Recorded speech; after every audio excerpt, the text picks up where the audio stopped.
no less powerful phrase, that another world is possible, who inspire us with their organizing skills, who construct the universe of queer studies. Without them, without you, CLAGS would be form without content. But form is not immaterial to the content it shapes, as I'm sure Susan Stryker would agree. While CLAGS is all of us, it's also a membership organization. In fact, we are profoundly dependent upon our members now more than ever. Less than 7% of our operating budget comes from the Graduate Center, with possible budget cuts in the future. We rely on your support for everything we do, our conferences and public programming, our seminars in the city, our fellowship awards, our colloquium series, our international resource network, Out History, our new queer history website, and the many other projects we're working on. In a nutshell, your membership donations pay for these events. Our imagination is limited only by our means, and we would love our means to be significantly less limited. If you're already a member of CLAGS, or if someone at the membership table snagged you and grabbed you and got you to write a check, thank you. And perhaps you'll even be inspired to give a little bit more. If you're not a member, I urge you to join us to perpetuate our exciting, illuminating, provocative work. Please stop by our membership table to become a member of CLAGS or renew your membership. And we'd love to have you on our mailing list, even if you're not already on it. Now to the main event. It's a real pleasure for me to introduce Paisley and Joanne, both leading figures in trans studies, who'll be honoring Susan Stryker tonight. It would not be an exaggeration to say that Paisley has either edited or contributed to almost every major collection of essays on trans issues that's been published in the last 5 years. Combining sophisticated analysis of the legal and political status of trans people with activism, he has reimagined the work of political science in relation to marginalized communities, not simply analyzing, but advocating. And Joanne's range of interest in questions of gender and sexuality is humbling in its range. From her first book, which analyzed representations of and realities for single women making their way through the work world of Chicago at the turn of the century, to her groundbreaking history of transsexuality in the United States, Joanne challenges what we think we know about the histories of gender. So without further ado, let me welcome Paisley.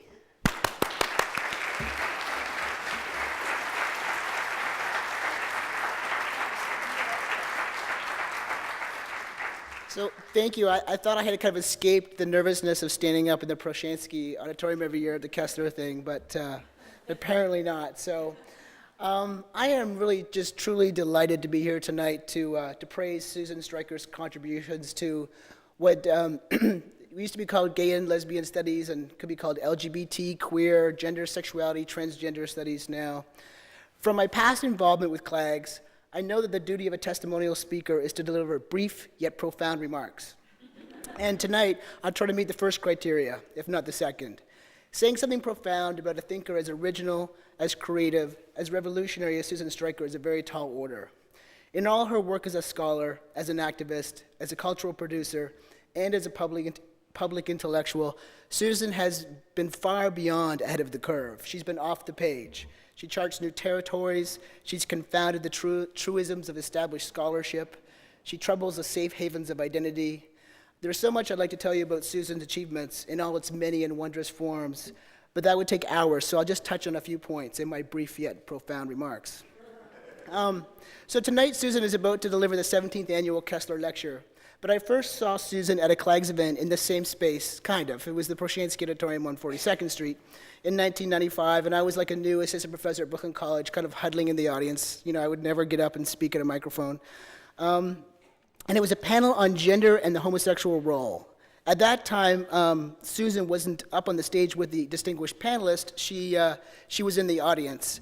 And after the panel was over, she stood up in a microphone for audience members to talk at, like these ones are set up, to talk about how gender nonconformity had been made invisible by kind of the new gay history, or the new dominant forms in the new gay history, and to claim there was a bit of a brawl going on between another audience member at a different microphone, in a bit of a brawl with this member of the audience who was kind of doing an anti-transsexual rant, to claim a place for transsexual people in the new queer politics.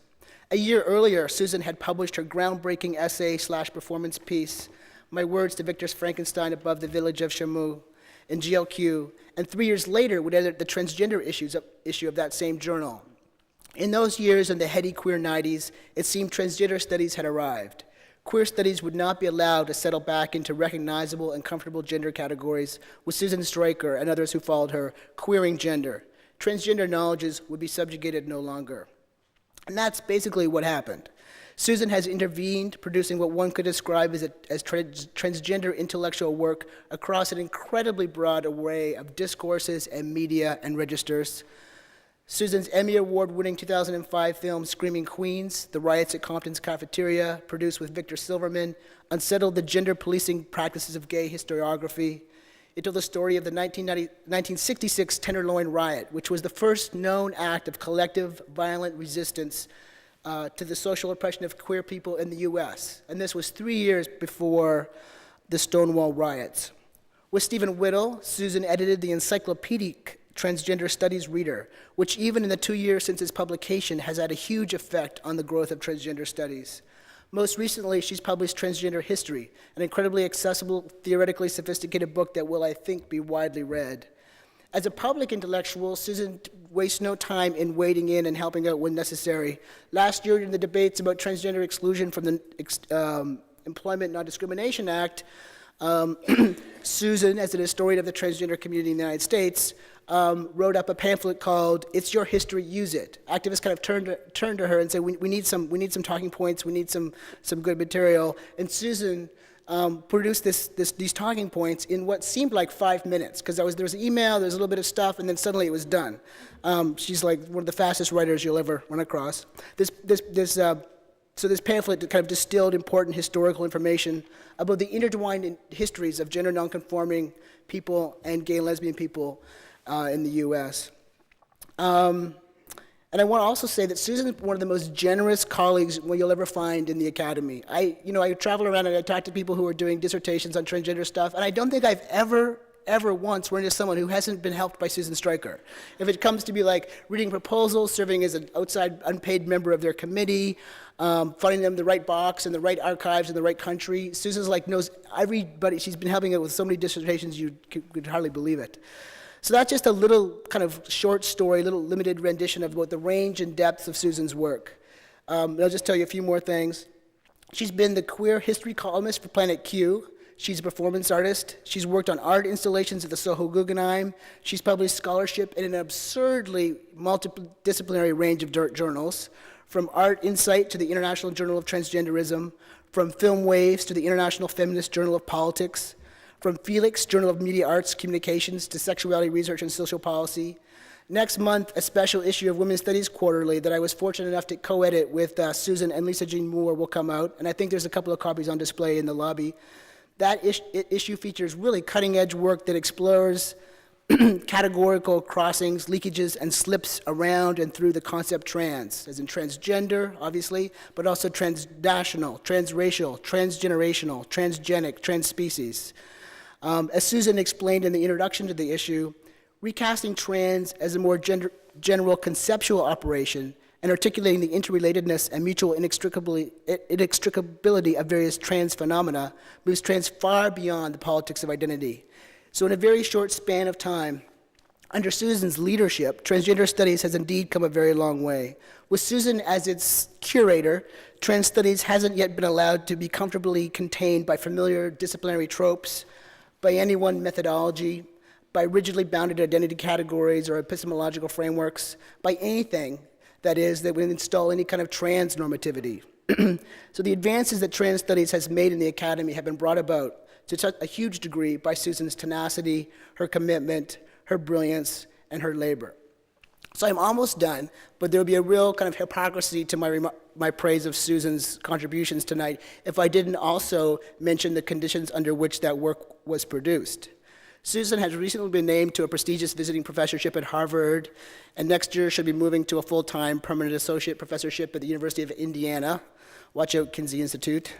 But for most of her career, Susan has been an independent scholar. So that sounds really great, sounds cool, except most of us understand that it's a pretty way of saying unpaid, or at least not regularly paid for one's scholarship. Susan has taught as an adjunct at more places than most academics are invited to speak at during their careers. She's been a visiting professor several times. She's won awards and research fellowships. She's created innovative courses, guest edited no end of special issues of journals, organized conferences and symposia. So it was, until now, a bit ironic that the individual who had done the most to establish trans studies in the academy herself had no permanent place in it. So it's about time she got a job.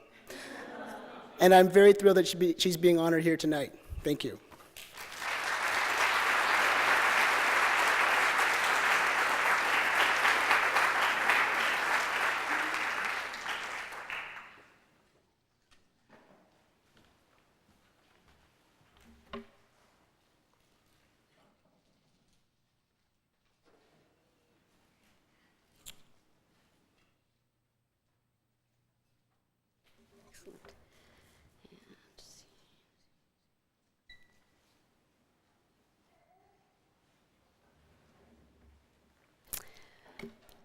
Well, I'm thrilled to be here for this wonderful event.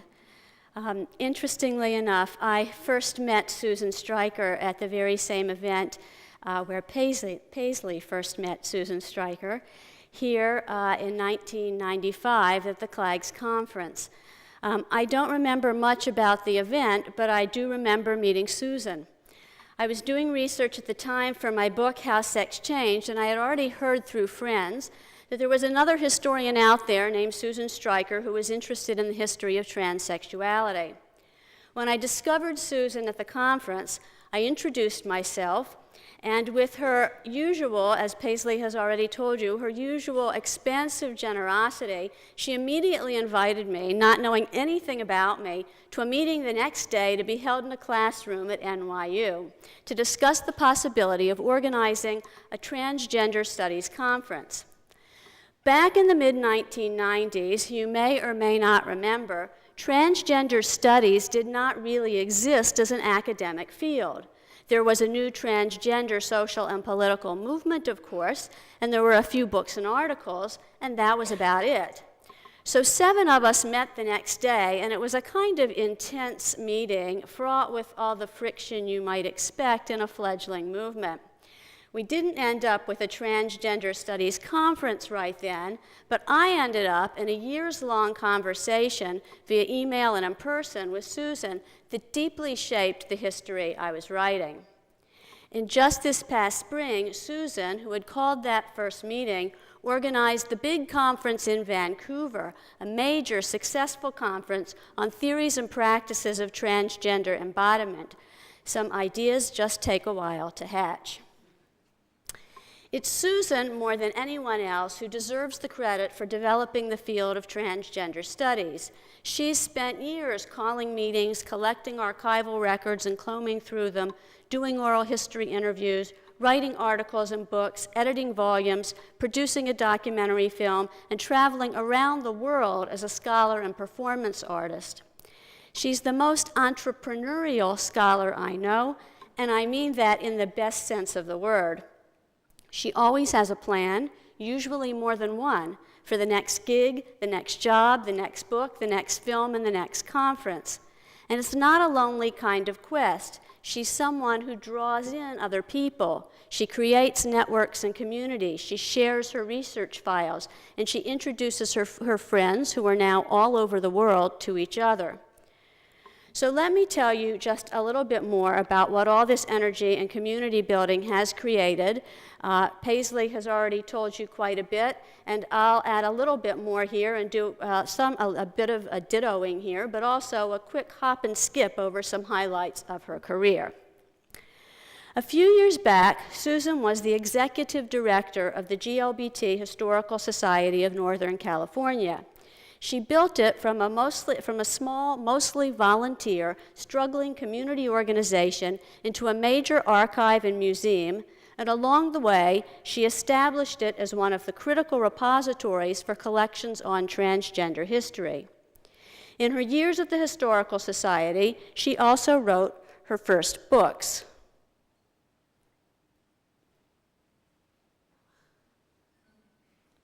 All right. We're supposed to have a slide change here, and nothing's happening.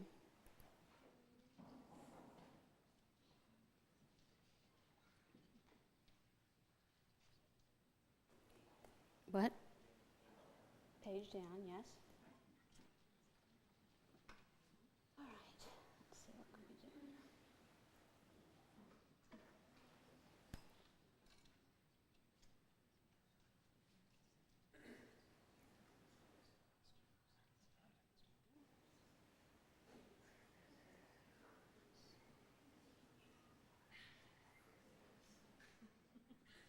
Let's see.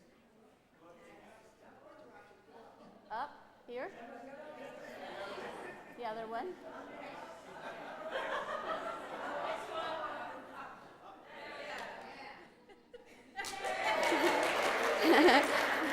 Thank you. With Susan, it's always a collaborative group community effort. Thank you. All right, so when we get to the next slide, you'll guide me again.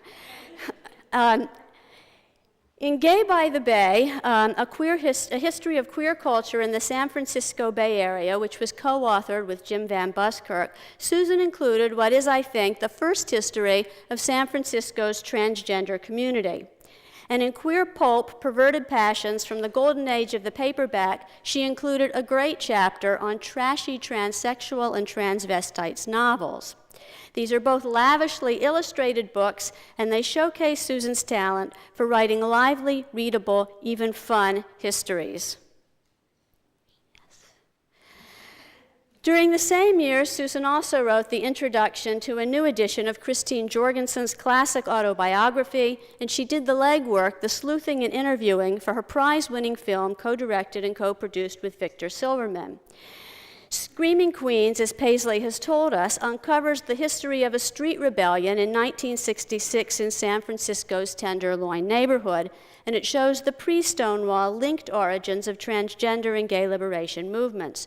Susan did stunning work in finding just amazing old film clips and locating people who remembered the 1960s events. If you haven't seen the film, you need to see it. More recently, Susan published the massive Transgender Studies Reader, co-edited with British lawyer and trans activist Stephen Whittle. The volume has become the standard text for courses in transgendered studies. Susan's introductory essay traces the history and theory of the contemporary transgender movement, and that essay alone is worth the price of the book. And just this year, she produced yet another book, the first college-level textbook on transgender history. What this quick introduction leaves out is that Susan's not just an entrepreneurial historian, she's also a brilliant theorist with a special interest in body technologies, gender performativity, and visual intelligibility. And so it seemed important to do some visual work in my testimonial tonight. When Susan first invited me to give this testimonial, it was summertime, and I was watching the Olympics and the presidential nominating conventions, and I was struck by all those hokey, soft-focus video biographies that told the stories of talented little children working hard and growing up to be talented athletes and great politicians. And so I was inspired, with Susan's permission, to do something sort of similar tonight. Susan sent me some pictures from her past, but we were both immediately troubled by the before and after cliche that's dominated visual accounts of transsexual life stories since at least the 1930s. And these here are the classic before and after pictures of Christine Jorgensen from December 1952. And they aim to satisfy a kind of prurient curiosity, or maybe just an idle curiosity about gender crossing. So my goal with the next slides is to acknowledge the before and after cliche, then to use it, question it, play with it, joke with it, and ultimately queer it. This is the closest we'll come tonight to the classic before and after shot, but these pictures are so strikingly similar that I couldn't resist placing them side by side, the child fashion model and the pensive adult Susan Stryker. But let's do something queerer here.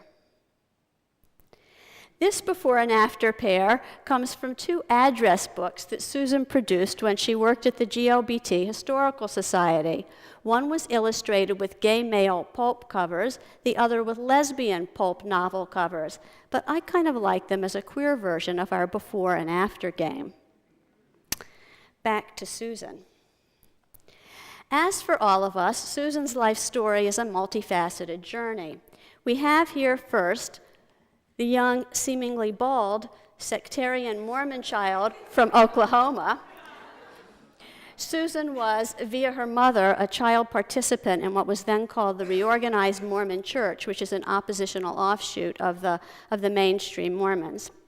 And we have next, in the after position, the spiritually inclined, but nonetheless atheist Susan, head covered in a mosque in Istanbul. My point here, the transformation is spiritual and geographic as much as it is gendered. It's hard not to admire this before and after duo. In the before slot, we have the sad little cow person whose weapon of choice is a gun. In the after slot, we have the professional dominatrix whose weapon of choice is a riding crop. There's no real before and after, of course. Susan's genderqueer career has persisted across decades, shaped by the shifting historical scene, from the hippie back-to-nature unisex gender-blending look to the more recent trans genderfuck. Before and after, of course, is a false binary that stabilizes and naturalizes categories of gender and time that are inherently unstable. We can undermine the categories, as Susan's post-structuralist career would suggest. And I might suggest also that the real categories here are not before and after, and this is my theoretical intervention tonight. The real categories are perhaps bad hair days and good ones.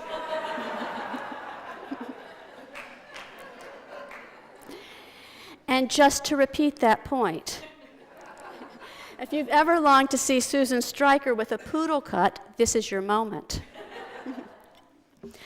But I also include these two pictures to move us away from the before and after cliche of the lone individual who severs the present from the past. If you know Susan at all, you know that a significant part of her life and her ongoing sense of self is parenting. Before, during, after, and forever, Susan is a devoted parent. In these pictures, she's with her son, Wilson. And here more recently with her daughter, Denali, and in the other picture with her partner, Kim Klausner. I'm winding up here with these pictures of Susan in action, showing her ongoing connections to the everyday politics of transgender and queer activism. As Paisley's already mentioned, Susan hasn't followed the typical academic career path. In fact, given the high level of transphobia, she was, in a sense, evicted for a time from university positions. In the end, though, her unconventional career has cultivated her creativity and her connections to grassroots political movements. On a more personal note, let me say that Susan has a quirky sensibility, a wickedly funny sense of humor, and an intellectual generosity that can't be matched. This is a picture I took of Susan at the postmodern Royal Danish Library in Copenhagen, where we were working our way through the Christine Jorgensen papers. I remember a conversation with her many years ago around that time, and I can only paraphrase it now, but Susan said something like this: "We always have to remember that the books and articles we write are not about us as individuals or as scholars. They're about something bigger. They're about a movement for social justice that's larger than any one of us, and that's why we all have to work together." Those are wise words, and with them I introduce the scholar, the activist, the artist, archivist, entrepreneur, and filmmaker, my friend, Susan Stryker.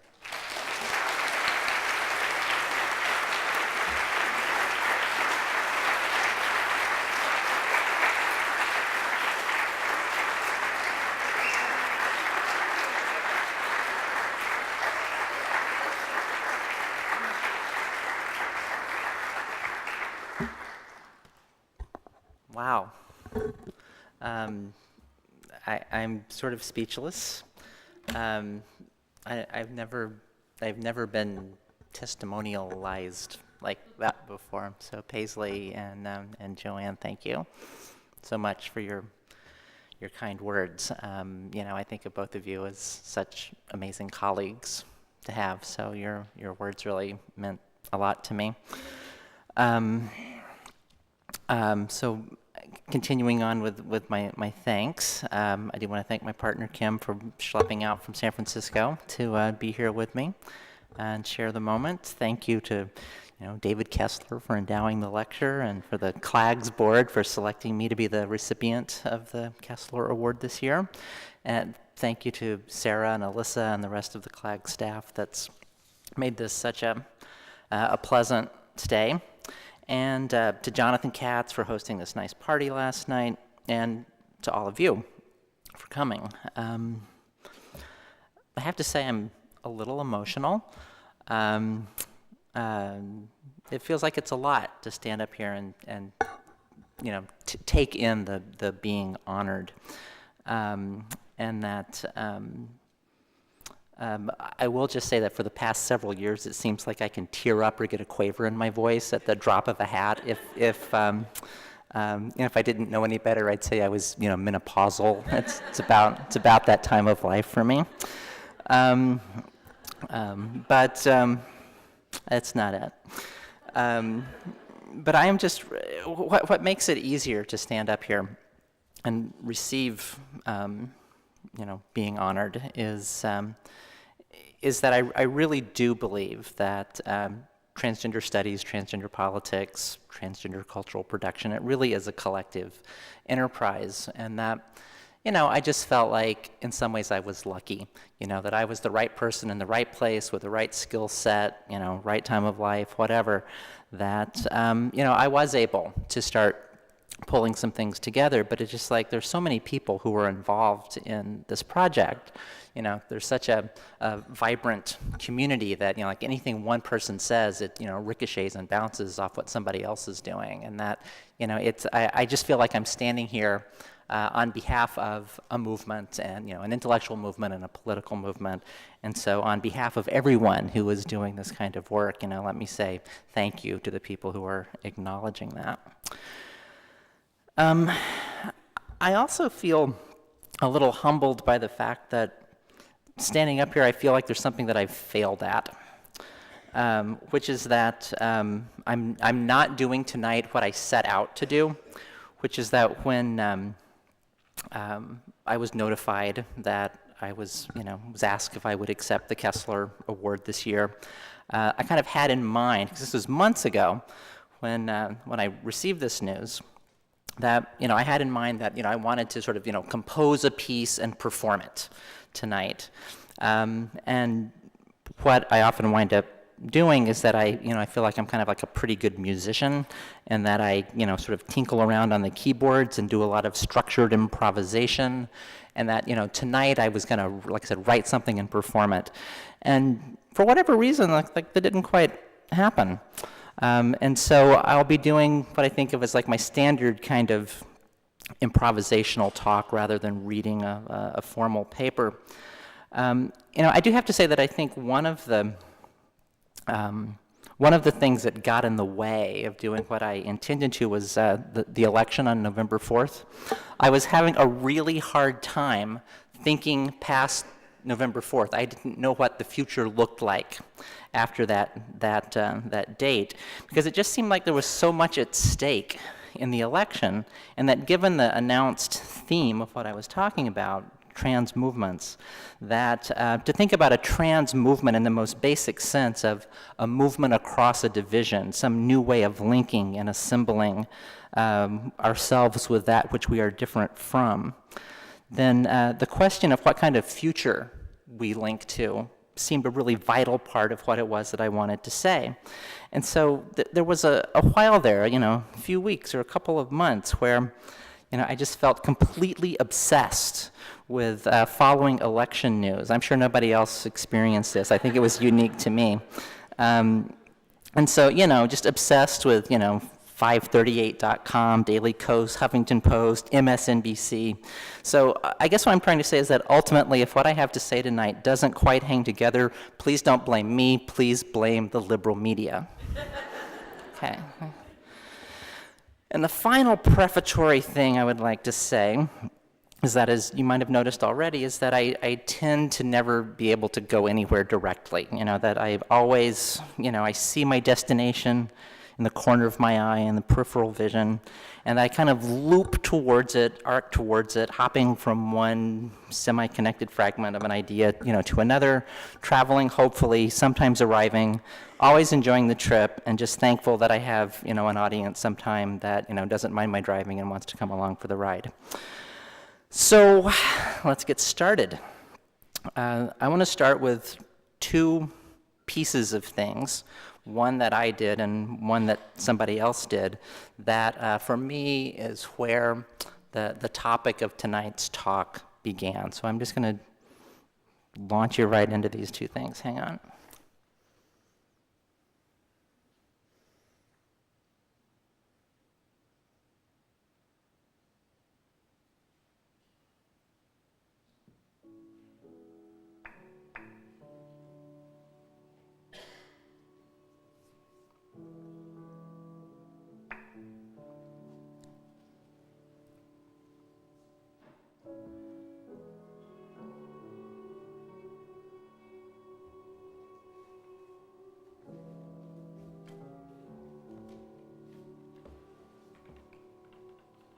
I need another place. Will there be peace? I need another world. This one's nearly gone.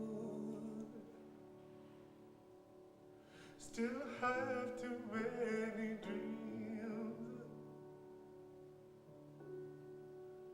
Never seen the light. I need another world. A place where I can go. I'm gonna miss the sea. I'm gonna miss the snow. I'm gonna miss the bees. I miss the things that grow. I'm gonna miss the trees. I'm gonna miss the sun. I miss the animals. I'm gonna miss you all. I need another place. Will there be peace? I need another world. This one's nearly gone. I'm gonna miss the birds singing all their songs. I'm gonna miss the wind, been kissing me so long. Whoa.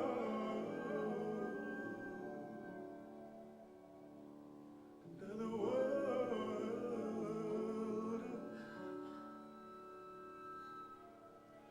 another world,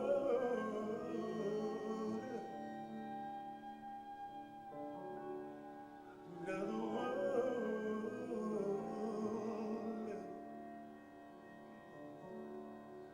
another world.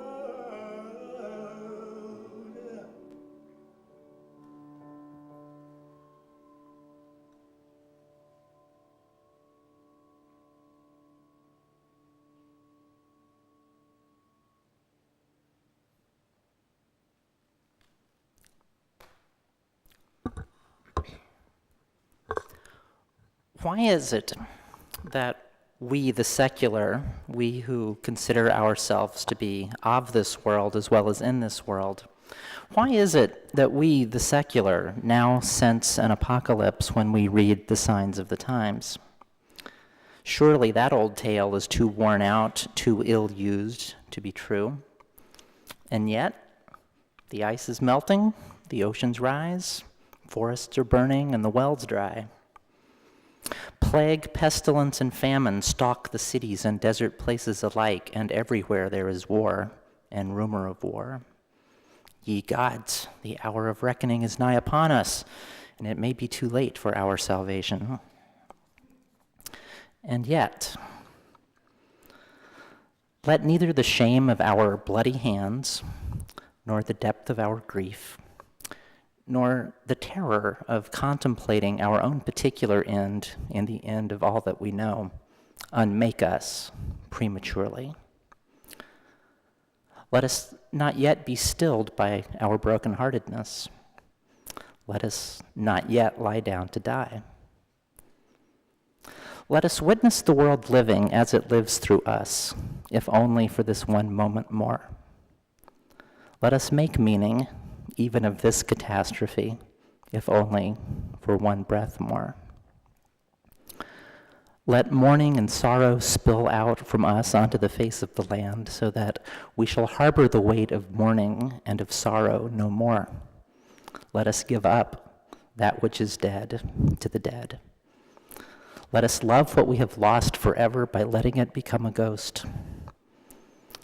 Let us live, if only for one moment more, if with but the slimmest of hopes and with no illusions whatsoever. Let us then face the music, and let us begin to dance. Let our bodies be moved in ways that our bodies have never been moved before. Let our feet set new patterns to the ground. Let the ground give rise to ways of touching that have never been grounded before.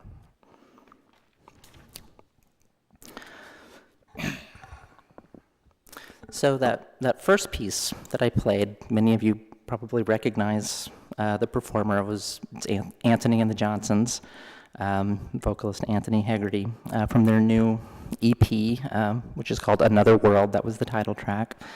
And I just say I am so profoundly moved by Anthony's art. That I think of Anthony as a transgender artist, someone who has a sense of gender that doesn't match what our culture says that person's body means, and that the emotion that comes out in the voice is something that for me it's like I hear coming from this transgender place inside. And I know that when Anthony talks about performing, that he or she talks about wanting to do work that's affectively transformational, and that this idea of affect is one of the central ideas that I've always tried to get at in the work that I do, and to make a distinction between the kinds of between what I would call the difference between feeling or sentiment and affect. That if sentiment, those things that are sentimental, are things that bind you in place, emotional energies that bind you in place, that bring you back, that make you nostalgic, that keep you where you are rather than releasing you. It's like those are the kinds of feelings that I sort of want to let go of. And then affect being that which moves you, that which pulls you from where you are to somewhere else. And that the way that I want to do transgender work is to elicit not just ideas, but those feelings that let us let go of that which we need to leave behind and to move forward in a non-sentimental way in directions that we need to go. So the piece that I read, where that came from is that just for a variety of circumstances, I'm on Anthony Hegarty's email list. And Anthony had sent out this email a while back asking the list, please send me creative responses to the problem of global warming. And that's what came out. My train of thought, was something like, we're in the midst of a planetary crisis that's simultaneously ecological, economic, political, everything that science tells us, the broad patterns of history, our deepest theoretical insights, the daily news, everything that we can see with our own eyes as we walk in the world all points to this unprecedented catastrophe unfolding around us. What to do? When the nature of the problem is so vast, how can we even begin to address it from the precarious perch of our individually lived lives? How can we feel anything other than powerless and paralyzed, overwhelmed and incapacitated? How can our actions, our individual actions, have any meaning when the frame of reference itself is collapsing? How, in the midst of this crisis, can we justify doing anything that is not somehow, at some level, geared towards the necessary transformations that the survival of our world for us requires? So it was about this time that Sarah Chin sent me an email and said, "Congratulations, Susan, would you like to deliver the Kessler Lecture this year?" And I thought, oh my God, I was so excited. And what did I want to do? It's like, this stuff that was all in my head right then. So I whipped out this abstract. It says, Ghost Dances, a Trans-movement Manifesto, is intended as a secular sermon that unabashedly advocates embracing a disruptive and refigurative genderqueer or transgender power as a spiritual resource for social and environmental transformation. It draws metaphorically upon the history and anthropology of cultural regeneration movements, such as the Native American ghost dance ceremony, to chart a transformative path for contemporary society from a thoroughly reasonable despair towards an equally rational joy. It blends queer critical theory's inside-out deconstruction of Western ontology with language lifted from world religious traditions to offer jaded cynics the prospect of belief without irony. Specifically, it deploys the trope of choreography to articulate the series of trans movements that we must make, weaving back and forth across the subject-object divide of the dominant epistemology, to begin enacting new and more sustainable relationships between embodiment, subjectivity, and environment. Most vitally, it calls upon listeners to begin physically moving their bodies according to new patterns of motion, to develop new habits, capable of generating a new habitus, new habitations, new habitats, and thereby linking individual action with global transformation. If we are to survive, it is time to let go of the old world.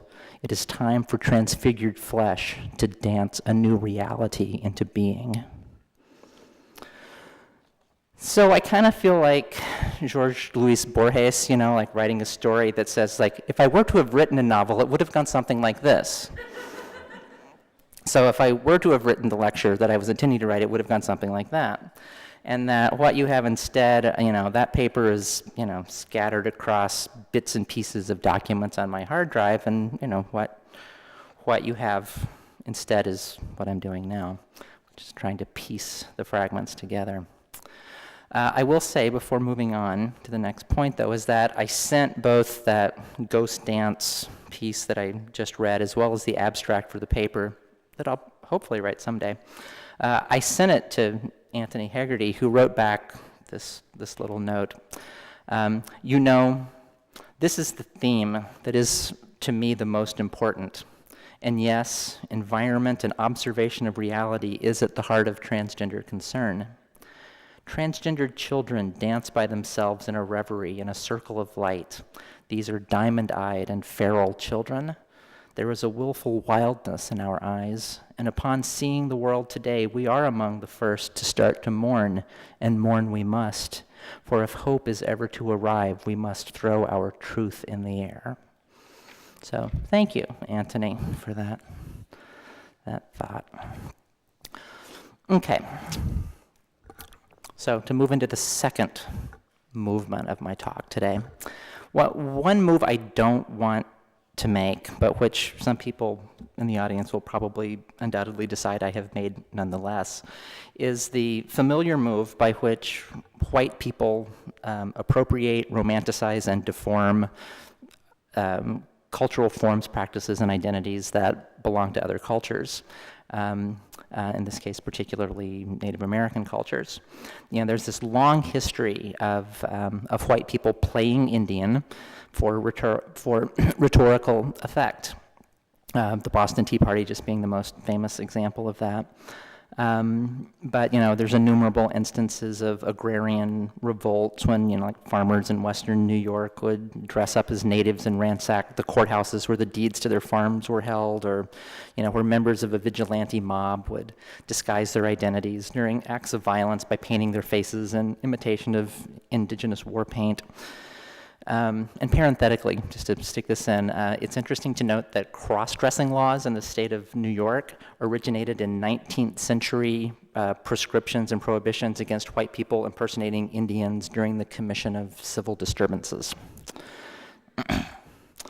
So when I talk about a ghost dance, I hope it's clear that I'm not trying to commandeer the short-lived Native American spiritual movement that originated in 1889 in western Nevada, as they say. I went there to canvass for Obama during the Drive for Change, and they were told, don't let them know you're from California. They'll know you're from California if you say Nevada. Say Nevada. Nevada. I had a good time in Nevada. Right. So, Nevada, Western Nevada, 1889. The movement that began there had various names among various peoples who practiced it. It was first given the name ghost dance by white observers trying to translate some of the hard-to-translate concepts and terms. That movement, which I understand as a response to cultural and ecological devastation, was based on a vision by a northern Paiute shaman known as Wovoka, who later adopted the Christian name Jack Wilson.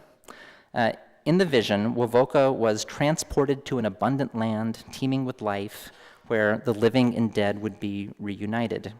There, in this other world, he was given a dance, which, if performed at the proper intervals, would hasten the arrival of that longed-for reunification. Wovoka's message and the dance spread rapidly across North America, changing somewhat as it traveled.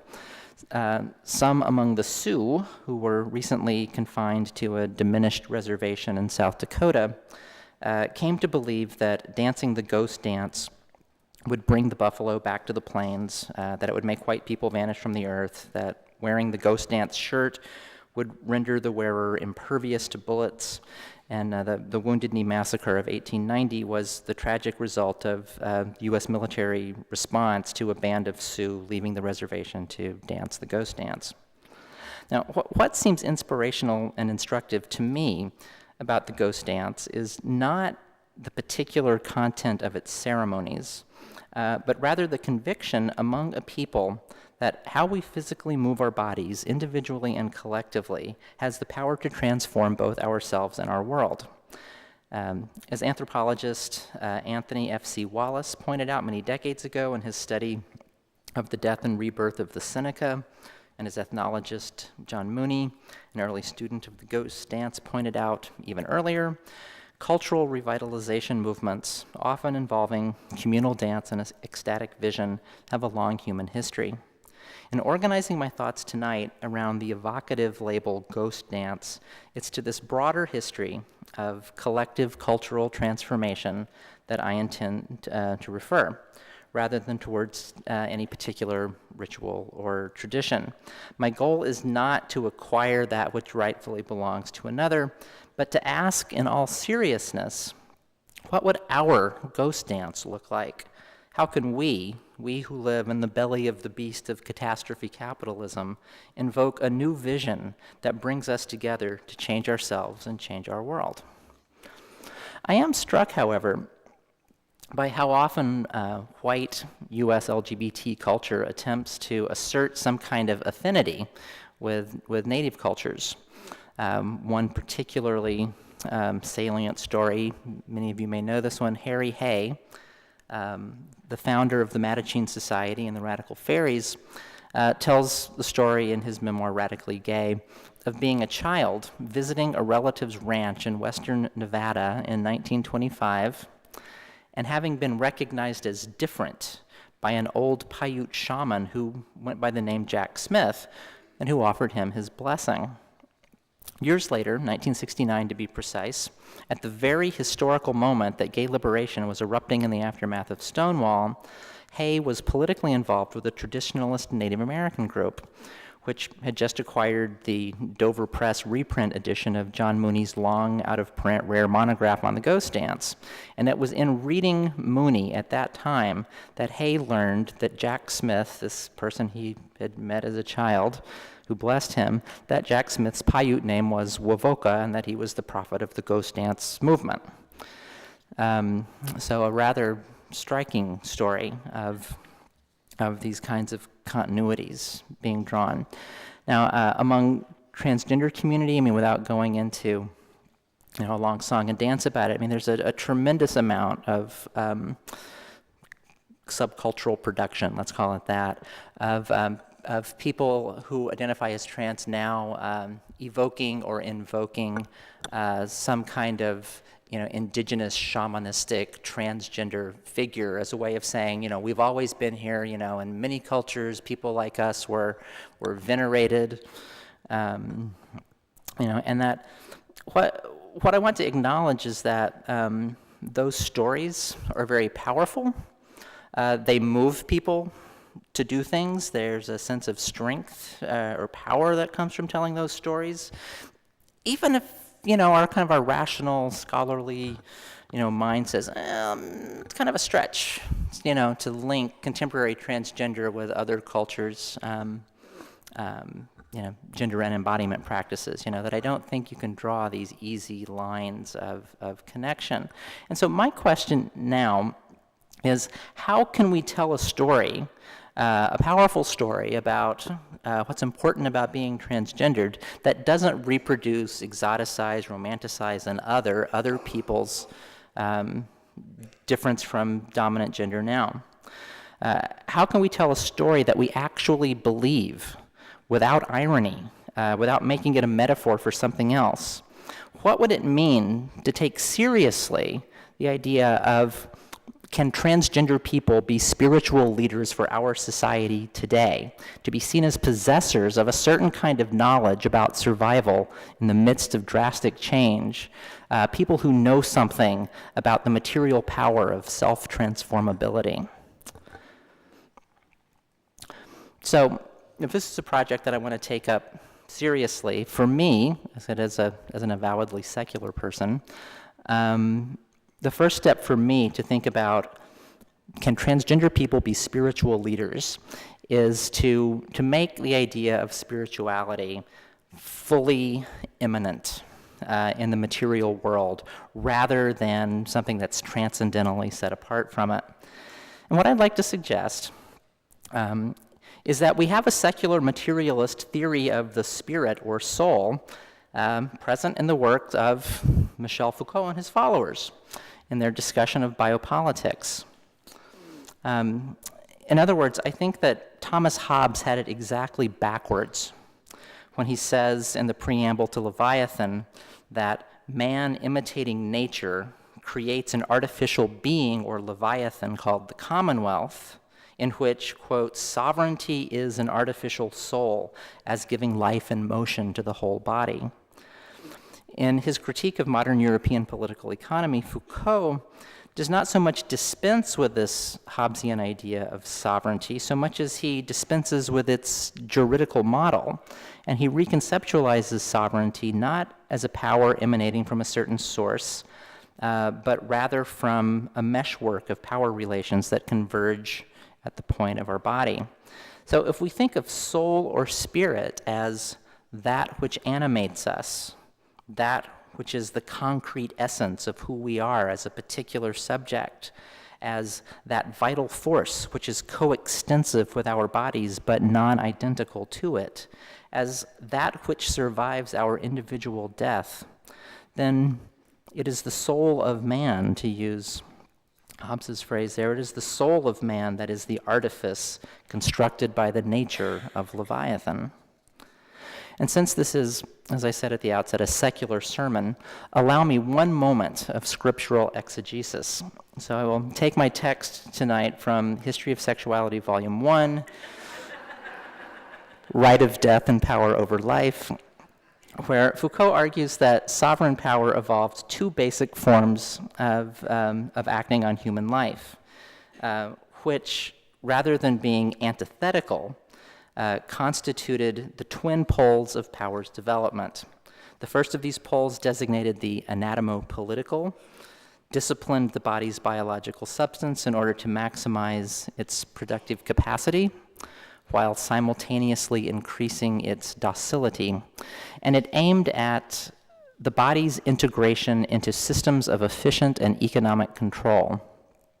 The second pole, designated the biopolitical, took charge of the mechanisms of life which the biological body was imbued with, its generative and reproductive capacities, its overall health and longevity, and so on, all of which, taken together, constituted the species life of a given population, which then functioned as a resource upon which sovereign power could draw. Foucault was interested in providing a history of sexuality precisely because he considered sexuality to occupy the pivot or the hinge between the anatomopolitics and the biopolitics. Sexuality, on the one hand, was the physical activity that biologically reproduces the constituent bodies of the aggregate population, and on the other hand, sexuality, through the operations of discourse, tradition, ideology, propaganda, and the like, functions as a vector through which power insinuates itself into subjectivity, thereby producing comportments, mains, attitudes, and other postures and practices of political consequence for self-regulative technologies of the self. The anatomopolitical and the biopolitical poles of power, Foucault contends, are linked together by a whole intermediary cluster of relations. Now, it's this intermediary clusters of relations, linking the techniques of bodily manipulation with the techniques of reproducing population, which can't be reduced to sexuality exclusively. I would say that it's this intermediate cluster of relations that I've taken to calling the somatechnic, a capillary space of connection and circulation between the macro-political structures of power and the micro-political techniques through which the lives of bodies become enmeshed in the lives of nations, states, and capital formations. The site where current forms of capital and sovereign power seek to reproduce themselves through us.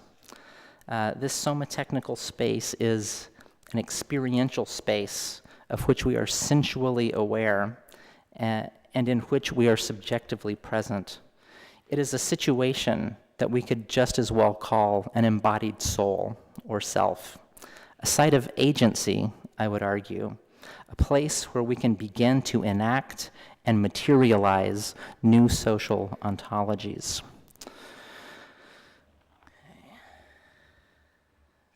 Now I want to try and bring the lights up.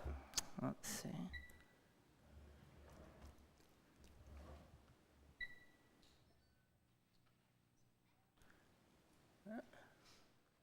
Gonna work. If I draw some little pictures on the whiteboard without the lights up, can you see them? Yes, okay. So this is the, we had like the music and spoken word part of the talk tonight, and then we had the, academic-y reading papers part, and this is where I'm going to draw pictures. So it's really a multi-dimensional presentation tonight. This part, I was inspired here by all of those wacky little diagrams in Lacan, where he draws the topography of the subject, if you've seen those. They're my favorite part of Lacan. And so I wanted to draw something what I was calling was the micropolitics of trans movements, that if we're moving from this sense of this sort of somatechnic space that we're aware of in an embodied way that brings together all of the little micro structurations of power with all of the big things that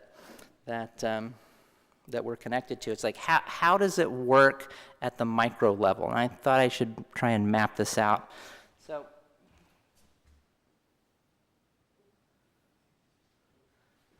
okay, take this as a schematic diagram of the idea of intersectionality, okay? Okay, and so like think about this as being like all of those like, oh thank you, all of those like lines of force, power relations that converge and intersect at us, you know, to make you. Right? Okay, the next step.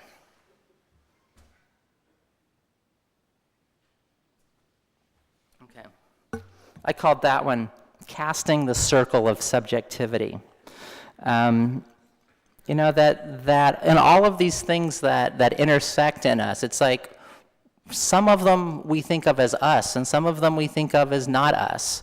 That when we make that cast that circle of subjectivity, it's like that we create an inside and an outside, self and other, subject and object. The other thing I would like to suggest about, though, is that not only do we create an inside and outside, but that we create a foreground and a background, that there's a figure there, looks like the X and the O, that there are some things that we call our attention to as being part of us, and that there are other things that we push into the background. And, you know, without, excuse me, without it trying to, you know, explain what the mechanism for all of this is, it's like, I just think it's important to point out that we are phenomenologically aware of the space of all of these intersections within our subjectivity, and that we keep some things that are cast inside that circle foregrounded and recognized as, you know, part of us, and that we push, you know, our connection to the broader material world, I think, into the background. And that what I would like to suggest, what this has to do ultimately with a transgender sensibility, is that I think that we can all begin to offer a kind of ethnographic account of what intersections we experience is like happening through us, what happens with inside our subjectivity. It's not just a kind of autobiographical like elaboration and, you know, storytelling, but that we can have a critical and analytical relationship to understanding how those lines of force and power operating in the world converge upon us, and we can offer an account of that. Okay, now what I would call the first micro move of the first trans move would be what I call poetically grasping a virtual or potential space.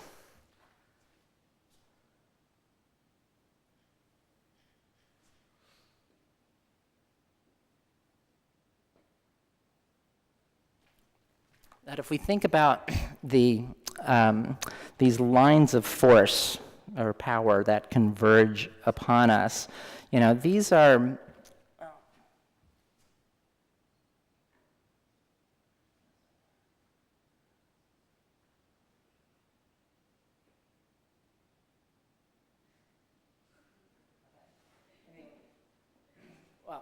what I would like to suggest. You're not going to be able to see it; it's too detailed.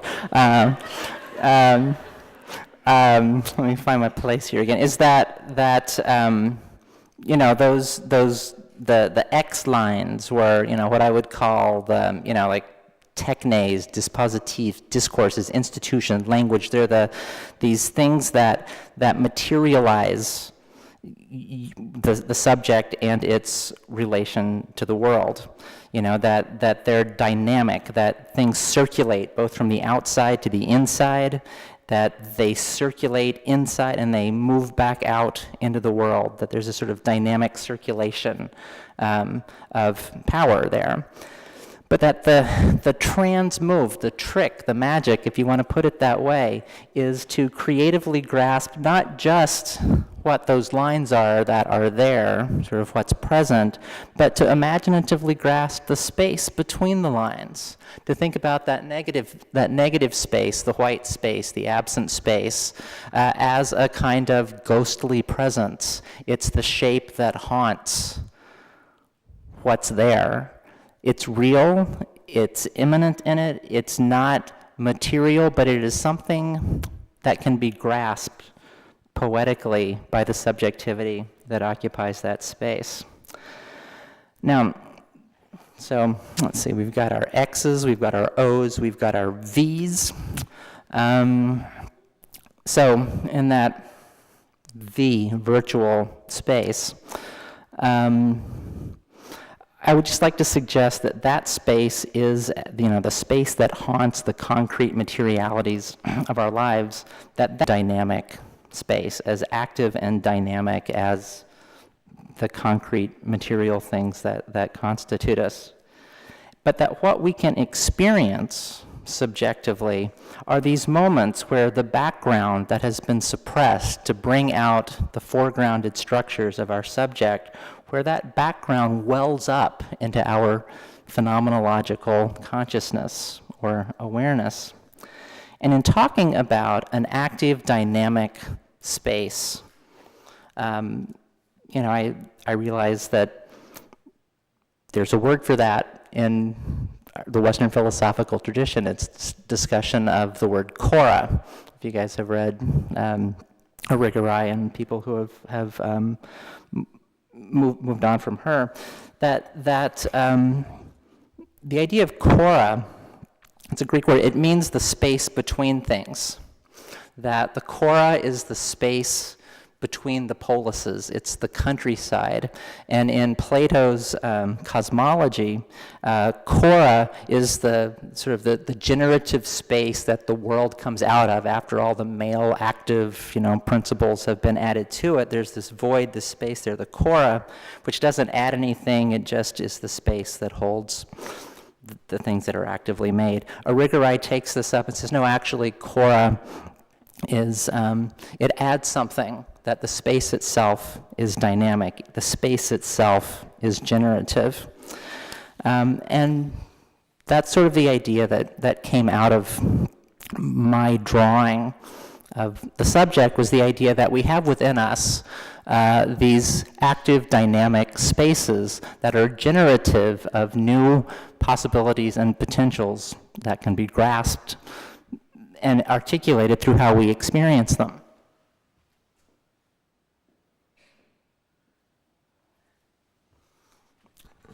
And that, sort of just in closing, I would say that out of that generative space of possibility, that we can begin to move new lines of power, new relations of power out into the world and begin to concretize them and materialize them through our actions. And that this reiteration of grasped virtual potentials within ourselves is what it is that transgender people do when they change genders. That they grasp these potentials within themselves for being something other than they are, and they begin to materialize and extend those things out into the world, those new identifications, through the practices that they do with their own bodies. I'm going to stop in just a minute and just make one suggestion of where we could go from here. That in talking about the micropolitics,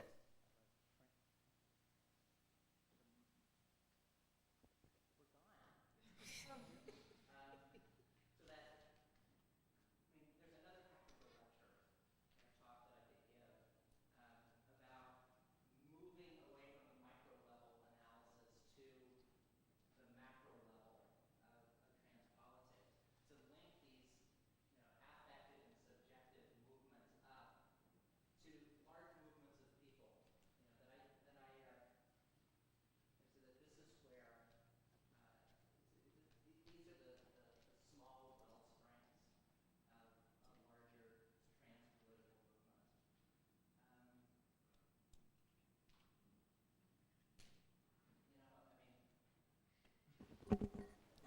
Does that work?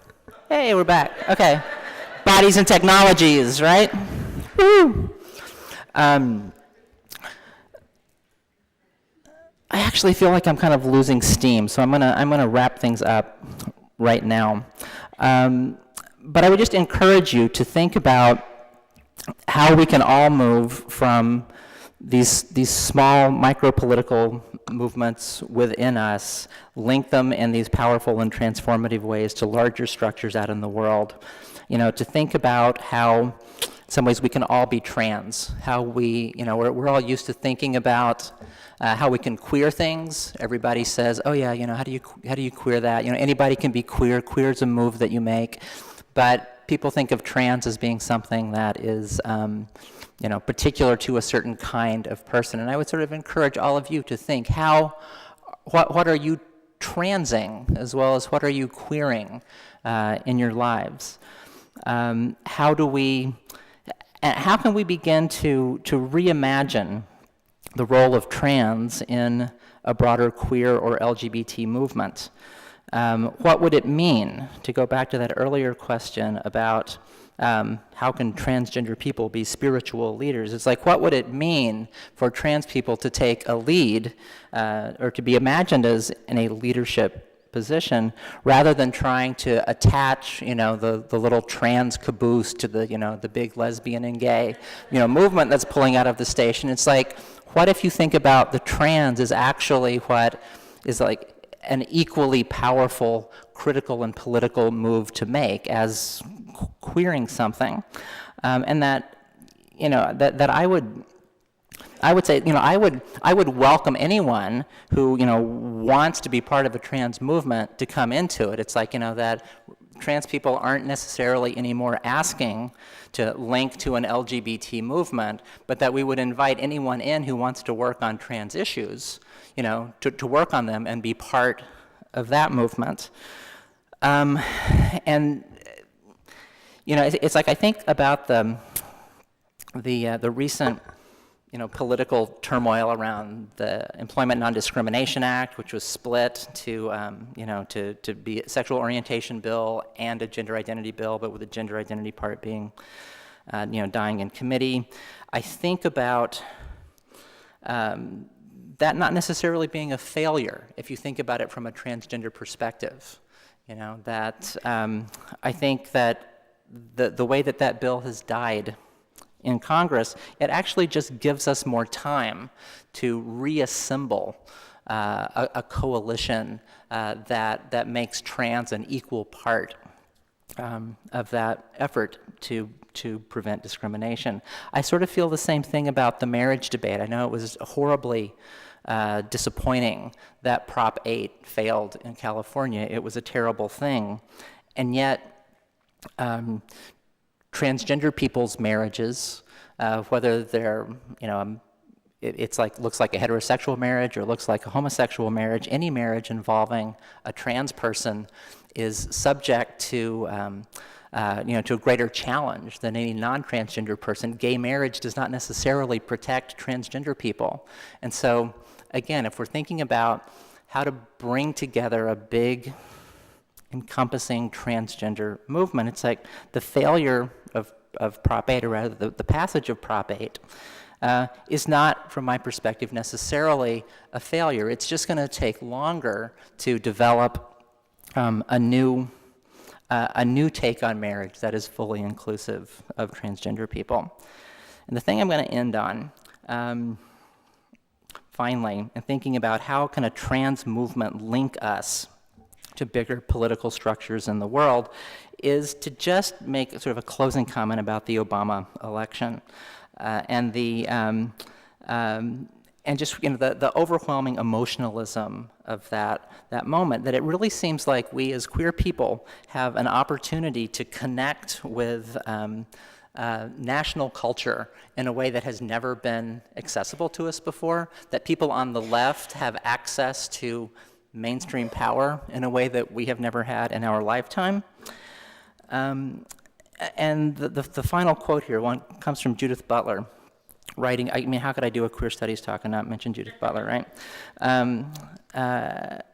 Okay, this is writing on what she calls the subversive expropriability of the dominant, which I think it really resonates with our current political moment. She asks, what happens when those who have been denied social power to claim freedom or democracy appropriate those terms from the dominant discourse and rework or re-signify those highly cathected terms to rally a political movement?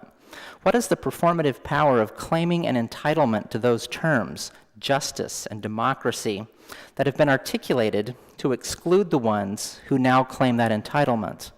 What is the performative power of calling for freedom or the end of racism, precisely in order to counter the workings of the dominant discourse? So I think we are in precisely that moment right now where we have an opportunity to subversively reclaim the power of some dominant political discourse in the United States. And that, I want to, if we think about, I just want to think about this. If a lot of the things I've talked about tonight could be talked about as a kind of assemblage or assembly. I've talked about sort of the poetic reassemblage of the subject, how our subjects are assembled. I've talked about the LGBT assemblage of identities. We could talk about the assemblage of bodies and workplaces through employment non-discrimination, the assemblage of new forms of kinship through marriage, but that we live in an era where there are plenty of restrictions placed on how we are able to assemble with other bodies and to assemble our own. What kind of freedom of assembly could we imagine through a trans movement that takes us into a more viable future? Thank you.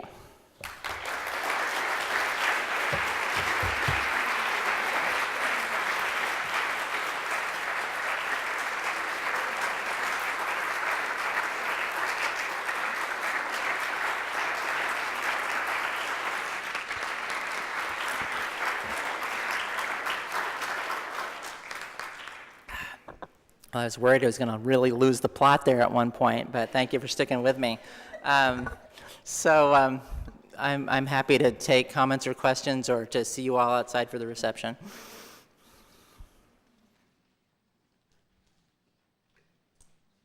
Yeah.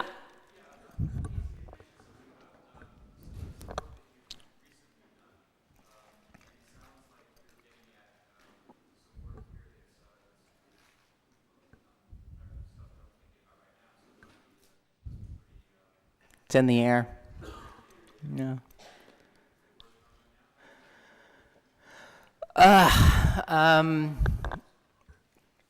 My two main projects, I'm working on a film about Christine Jorgensen, which is looks at her career as a filmmaker. That most people, know her only as like a transsexual celebrity, but she was also a filmmaker. And there was this one quote that actually Joanne sent to me when Christine was being interviewed by Mike Wallace. Speaking of her own work as a filmmaker and film editor, she said, Mike, I used to work on one side of the camera because I didn't know how to appear on the other. And it sort of set me off to thinking about, transsexuality as a technology of visibility, of the sort of the cinematics of embodiment for all of us, and making this film about Christine Jorgensen's film career as a way of, kind of doing this sort of experimental, film work about embodiment and visuality. So that's one project that's going to be many years in the making. The other is a history of San Francisco called Sex Change City, theorizing urban transformation in San Francisco, which looks about the sort of circulation of practices, of building practices between embodied self and urban environment, and the way that there's sort of similar kinds of structures being produced in both. And the way that I'm trying to theorize all of this is I have a group of friends in Sydney who are at Macquarie University in the Critical and Cultural Studies department, and we invented this word, somatechnics, as a kind of a holding place for all of these ideas about how bodies and technologies interrelate, body, technology, environment. And I just have a lot of conversations with them, read a lot of far-flung texts that bring up these ideas of the somatechnic, body technology relationship. So that's, I can tell you in more detail some of the things I'm reading and some of the ideas that are coming. But this was, just a very rough walk through, like I said, sort of looping towards some, idea that I have. I can talk about it with you more.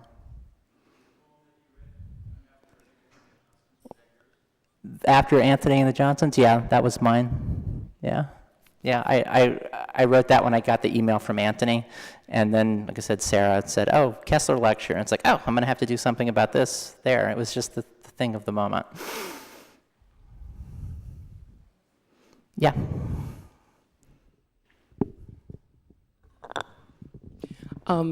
Is this on? Check. Cool. First of all, thank you for all your work and your wisdom and sharing it with us. And so my question isn't quite formulated yet, so forgive me if I stumble, but I'm fascinated by this idea of the connection between spirituality and trans folks, and the question that you pose, can trans folks be spiritual leaders? Of course, on a very basic level, of course. And so I think what my question is what are the implications? If the answer to that is yes, and how do we go about doing that? What are the implications for bridging some of the gaps in trans movements that exist in every movement in terms of race and class? And so, for example, how would that look? And how would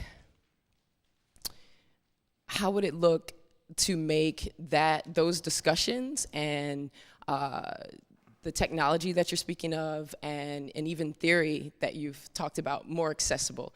How can particularly trans women of color access these things, and trans people in general, working class people in general, people of color in general, but particularly those who are most affected disproportionately by violence towards trans people and gender nonconforming people who are trans women of color are. So how can that particular sect of that population, and just in general, how can all of this be more accessible? What are your thoughts about that?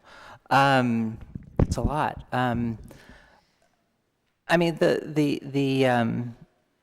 The spiritual stuff came up. It's like I don't necessarily think of myself as a spiritual person, but when I started working with the material about my response to global warming, the language that came out, it's like I recognized as a particular kind of like Christian, language, and I thought, oh, like where did that come from? And as I kind of kept working with it, it's like what I felt like I was finding in it was some kind of, I was trying to describe some kind of like structure of experience that can't be reduced either to a kind of secular or religious language, and so like trying to find a way to express what the power is that we feel that animates our lives, and how we can experience a sense of self-transformative potential that has a chance to reshape the world somehow. It's like the language that kept coming out was like, the sort of like King James English, and so I just thought, well, go with it, see where it goes, see what happens when you do that. And so, I realized that a lot of sort of where I went towards the end, it was, not an accessible language. But I think if there's a chance for bridging gaps, of making a trans movement that goes across racial boundaries and class boundaries, that it really does come from the very basic fundamental things we do with each other through our bodies. It's like it's being physically present. It's like helping with material needs. It's being present face to face, it's listening. It's just like, I mean, I don't have any programmatic answer, but that for me, it does have to come down at some level to lots of people being in their bodies with each other together and really talking and really listening and really doing things together, finding practical, concrete ways to move together across the differences that divide us. So, I mean, there's just the doing of it. Sometimes there's not the talking of it. It's like, I don't know that there's a theory of it. There's just doing things. I saw a hand here and then back here. So middle, yes.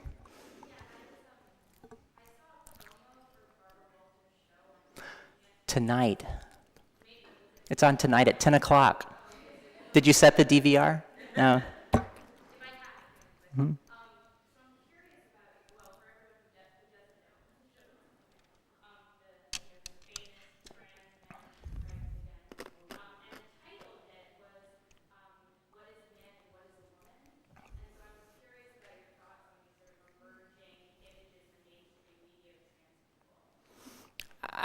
I have a jaded and cynical answer to that.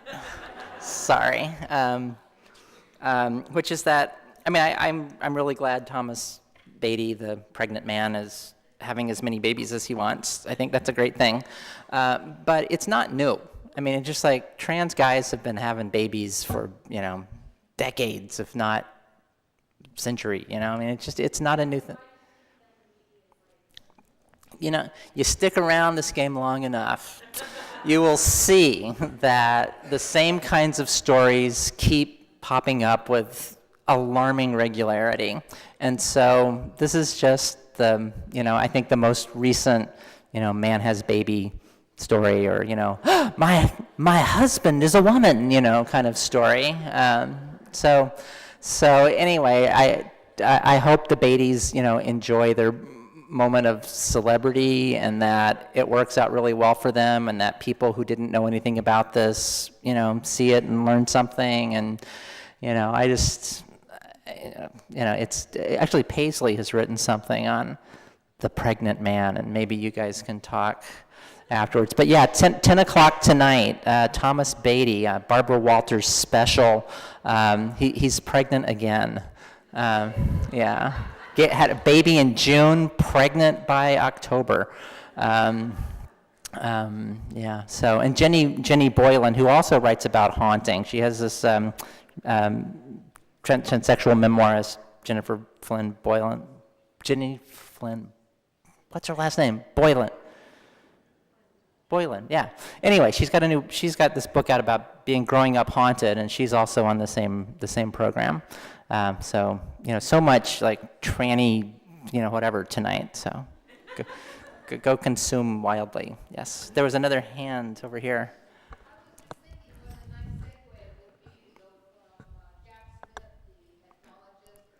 Mm-hmm. Right on. Thank you for that. I'll make a note. That's a great segue. I know.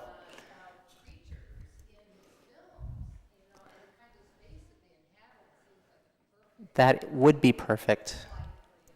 I'll footnote you on that one. That's great. Yes. Can we be done now?